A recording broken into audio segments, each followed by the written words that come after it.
What they've told me is that there are others, and they're like people. They tried to explain it. They showed me in a way like with people, there's bad ones and there's good ones. It's the same for them.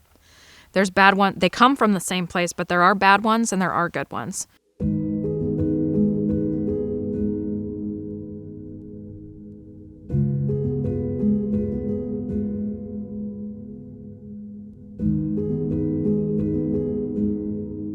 My name's Tara, and I am a mother. And when I realized that I could communicate with the dead, I started doing psychic work and helping other people communicate with loved ones, and also crossing spirits over. And then this last year, I saw a Bigfoot. And when I saw him, the first time I saw him with my eyes, and then I've seen him in my head a few times. And I can communicate with him quite regularly up here. I grew up in the woods up here, and my grandfather was a logger. He spent a lot of time up here, and when he passed away, he's one of the first people who came to us to help us, and he helps us on a regular basis do clearings. We help ghosts cross over to the other side, and we also communicate with people that are on the other side and do readings for people that have lost their loved ones.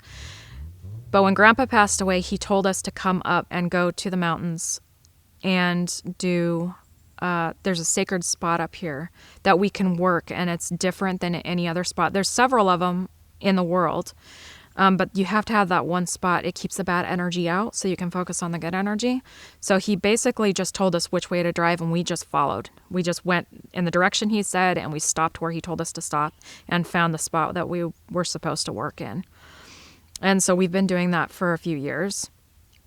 And that's when we were working up here, just doing a regular thing, when we saw Bigfoot.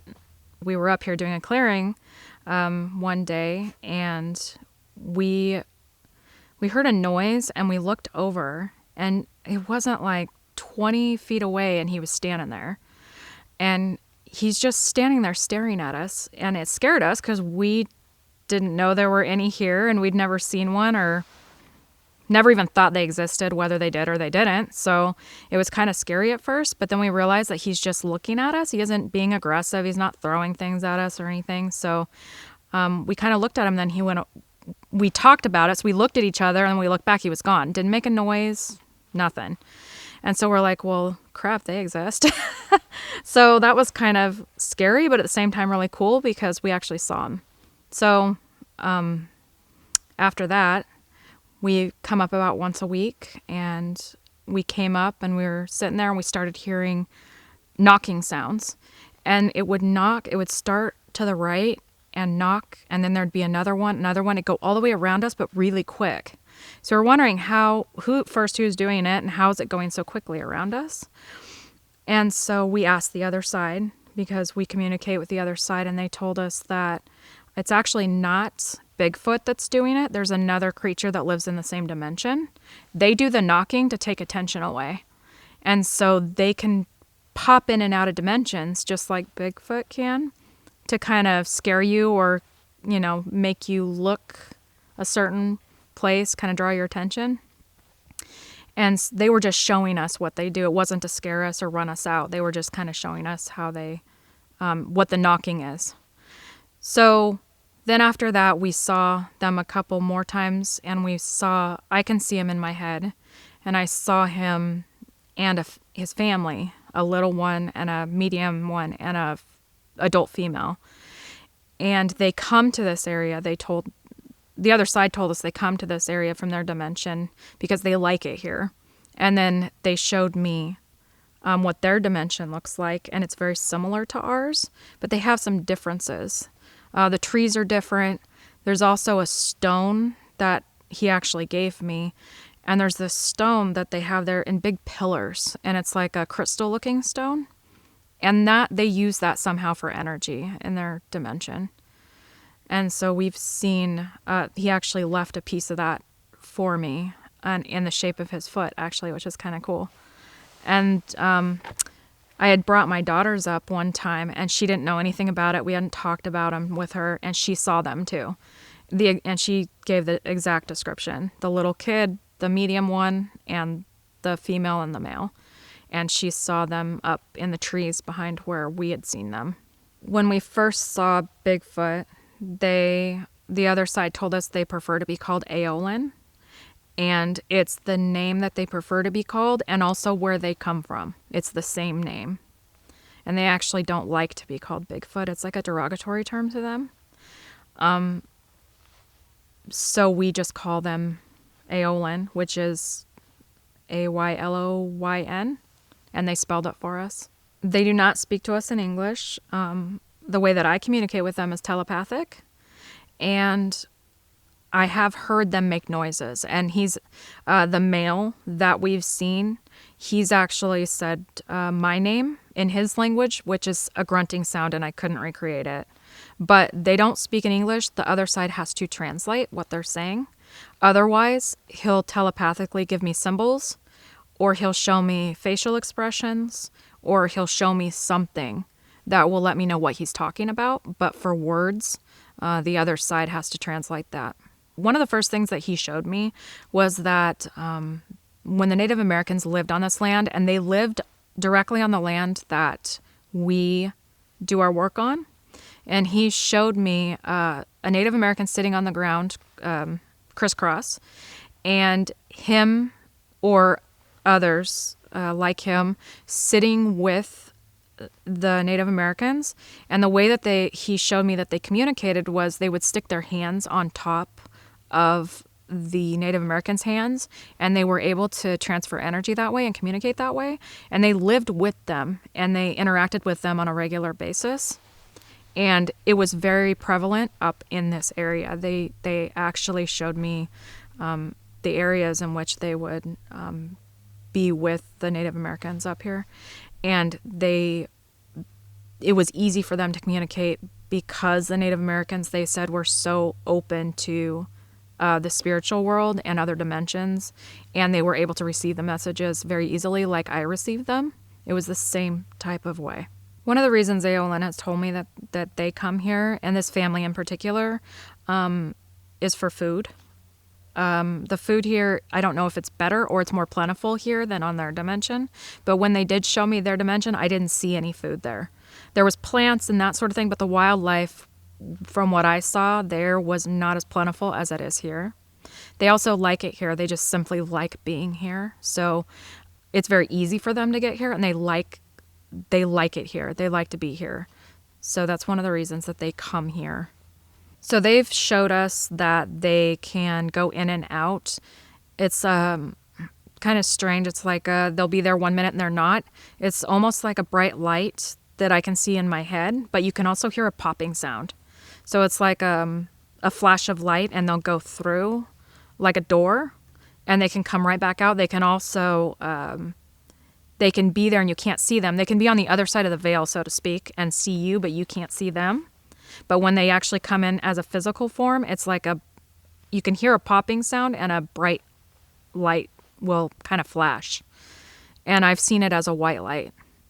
So they've never said that there's a message specifically, just that they like being here. And he did give me the impression, because it's telepathic, so it's hard. There's no words when he comes in. So he did give me the impression that he liked it how it was, and also at the same time, not how it is now, but also at the same time, he showed me that their age is different than how we age. So he can be much older than we are. So he could have been here long before we were born. They just don't age the same way. So he was making me feel like he wishes it was before and not now, because he misses how it was. And he relayed that to me, but not in words, so it's really hard to put into words. But that he wishes that it was like that, because they used to have more communication with humans, and they're scared of humans now. They're scared of being hunted, and they're very particular on who they seek out. When the fires started, I say he because I only communicate with him and his son, which is the little one. I don't communicate with the mother or the teenage-aged one. But he relayed to me that they're very upset about it. And the emotions that it made me feel actually made me feel really terrible because I was feeling what he was feeling. And they're very upset about it, really sad about it and upset about it. And it bothers them. And they said humans are ruining everything. They're going to ruin this planet. And I think they also said that, their food is depleted now in that area too, which they were upset about, because they do jump from place to place. They don't just stay in this one place. They can actually go anywhere, because dimensions, they can go anywhere, but they like particular places. And he's told me that he likes it here. I didn't get any indication whether or not this area is in danger. They didn't say that it was. And they didn't say that there was going to be any fires. The other side has indicated that there won't be fires up here. That's what I've gotten from them, so I'm not worried about that. But they are upset about what's been happening on the other side with the fires and the ones that actually live over there, because there are a couple that did live in that area. Bigfoot, or Aeolin, as this one likes to be called, they're not apes. They're not humans that lived a long time, that were never, that stayed that way, or I'm not sure what you call them, so I can't really say, but they're their own species. They don't come from this planet. They're not, they were never here as a being that came from here. They're from somewhere else that visits here. So they don't really live here. They live in their own dimension. So it's not something that originated from this planet, but they've always been here. And from what they've showed me since the beginning of time, because they age differently, it's hard to tell how many, or I've never been told. But they're not an ancient ape or anything like that. They're not an ancient human. They're their own species. They're different from other dimensional beings because they're solid. A lot of them that come here from other dimensions, they're not solid. You can't touch them. You can't feel them. You can't shoot at them, So they're different in that way, which is, we don't know why. We've never asked. Why are they solid? Why can we gather evidence? Why can we leave them things? They can leave us things, as opposed to other dimensional creatures or beings that you can't, they're just not a solid being like they are. But it's on purpose. They're here for a reason. And I think one of the reasons that they are here is because they have been here for so long and have lived with the Native Americans, and even before that. And they're a part of this world just as we are. And they like it here and they want to be here. They've told me that they do care about the human race, and it makes them really sad that we're destroying the planet. And they care enough that they actually used to interact with us. And they want to do that again, but there's so few, they don't trust anyone. And the way that they know they can trust somebody is the people that they approach, like myself and my partner that I work with, is because we look differently. It's an energy, and they can actually see that energy. So if they see somebody with that energy, they will approach and watch from a distance. And if they know that they can trust them or interact with them telepathically, they can at least get a feel and know if they're going to want to interact with that person. It takes a very long time for them to get up to that, though. We were told it could be up to 6 months to a year before he'll even communicate with us. It happened a lot quicker than that, but they won't just approach anybody. There's other people that live in this area. There's at least one other person that lives in this area that they communicate with, that they trust. But it's an energy thing. It's how they look to them. And there's very few people that look that way to them. It's like an aura. So what they're seeing is like an aura, but it's different. The energy is more like, the best way to explain it, because I can see it, is a bright white light coming out of the top of your head. So it's not like an aura around the body. It's more like a shining bright light that they can see. It's almost like a torch, and it draws them to, just the same as it draws ghosts or other beings to a person. It's like that bright light that draws them to them. What they've told me is that there are others, and they're like people. They tried to explain it. They showed me in a way, like with people, there's bad ones and there's good ones. It's the same for them. There's bad ones. They come from the same place, but there are bad ones and there are good ones. Most are good. They tried to make it clear that they're not out there to hurt anybody, but there are some that are violent. So they tried to show that there are violent people. There are also violent Bigfoot, just like there are good ones.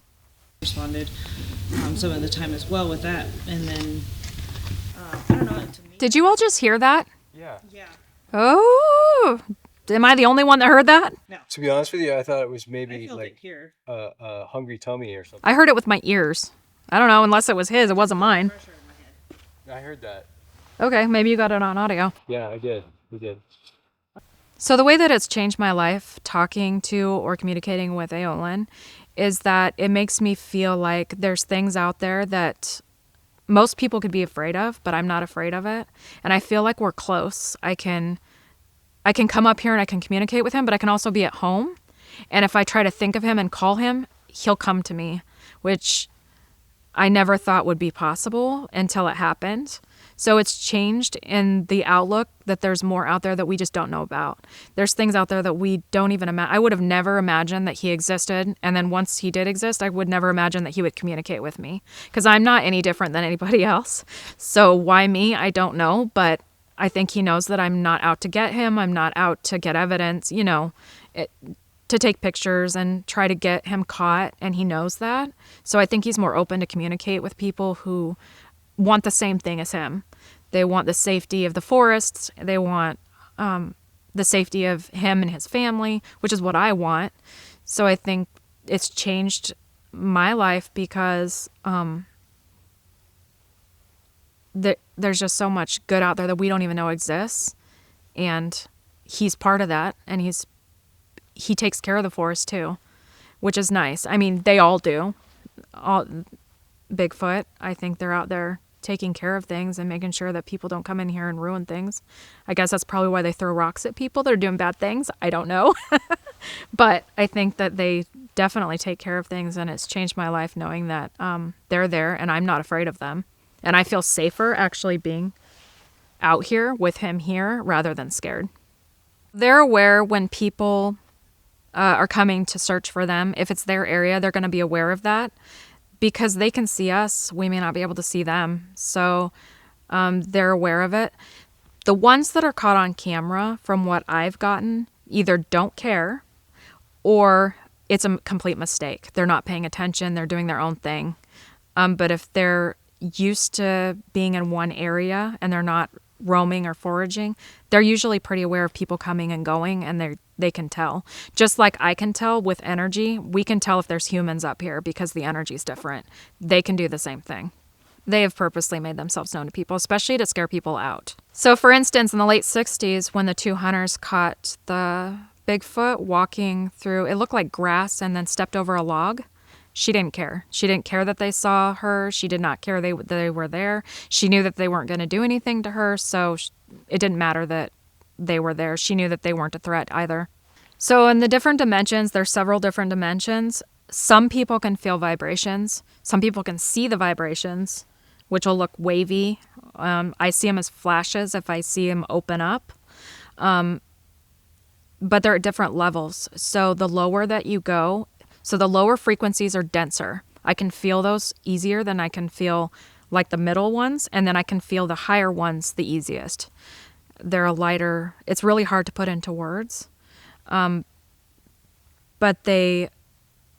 not everybody can feel them or see them. If you're sensitive, you can usually feel or see that, or one or the other, sometimes both. They're afraid to be more known because there's so many people out to get them. And there are more people than you know. I was just told that. So there are more people that are out to get them. And not for honorable reasons like you. They're out there to get a trophy to prove that they exist, and what they want is a dead body. They're not going to come if that's the case, and that's what's going on. It's something, okay, I just got this, so I have to tell you. It's something about where those islands sit on the earth. And I don't know enough about this to tell you why, but it's something about where they're at. They actually don't have a problem with hardly any creatures. They won't go there. There's something about where it sits. I really wish I knew more about geography and like lines and whatever, but there's something about that is why they don't go to that area. Because I'm seeing other places that they don't go. There's other islands and other places they don't go. So what I've been told is that they come from the same place, but they're different. So they tried to show me, like, they showed me, because I asked, they showed me like people standing in a row, African American, Asian, Native American. They showed me all the different people and said it's like this, but it's us. But they all come from the same place. I did ask that because I wondered after meeting them, why are some bad? Why are some good? Why do some look differently? Because I've seen them look differently in my head. And that's what they showed me to try to explain why it's different, but they come from the same place. Okay. I haven't seen them run on Earth because they've never needed to from what I've experienced myself. So I've only ever seen them pop in and out, and they're never running. So I couldn't really answer how they run because I've never seen that happen. Oh, the little ones. Yeah, I did see the little one, but I didn't see, he was going in and out. So when he was running, when he was down in the ravine and he was running, he was going in and out of dimensions. He was popping in and out, going really fast. So it wasn't like he was running, but he was like, it's almost like, I would say floating, but not. But super fast, he would pop in and then pop out further up. So I couldn't tell you like what his body looked like because I didn't see it. Like visually, I saw him in my head going in it, running and going in and out. I can't explain that on a physical level because it was like he'd pop in and out. And so there'd be a big space where he was, I didn't see him. It was like jumping. So it's hard. Yeah, it's hard to explain. I can't really explain what they looked like, their legs looked like or anything like that. From what I've personally experienced, their sense of humor is dry. So it's like if they're doing something silly, it's more like they want to see what it does. So like, what does this do? But it's not like our sense of humor where we do things to get a laugh. It's more like checking things out, kind of. I don't know how to explain that. It's not like they're going to try to make you laugh or do something silly to mess around with you. It's more like a curiosity rather than funny. And I think they vary just like humans vary. So today I was shown tuna fish in a can. First I was shown the fish, and in my mind I said I don't know what that is because I didn't know. And then they showed me a can of tuna. And that was their way of saying, can you bring this to me? And I think it was geared towards you. They don't like sardines. They don't like sardines? No. Okay. Interesting. No. I don't like sardines either. But they like sweet. They like sweet things. They like sweet and salty. They like fish. Pretty much what we like, but there's certain things, and I don't blame them. Sardines are disgusting. I don't blame them. They don't like those at all. But apparently tuna is what he wanted, so that's what he wanted you to bring him. But they like different things because his son likes peanut butter, but he does not. Interesting. So I don't know if they're all like that. I can only talk about the ones that I know. Okay. So with the symbols and the braiding and the sticks, they put them in different places. They lean them up against each other. They make different symbols. The only thing that I've been told is that that's their language. That's how they communicate, and they're trying to communicate with us on a physical level. So if somebody can't hear them or telepathically communicate with them, they leave symbols or different kinds of things around. And also they gift things. So if they braid things and that, they'll leave them as gifts. I have a whole bunch of different symbols that I've seen, but I don't know what they mean, and I've yet to get what each one actually means.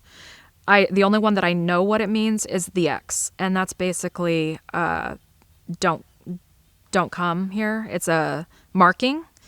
I've seen it in different places up here in the mountains up here, and that's the only one that I've been clearly told this is basically a warning, and not just for humans, but for other Aeolin. Don't come here.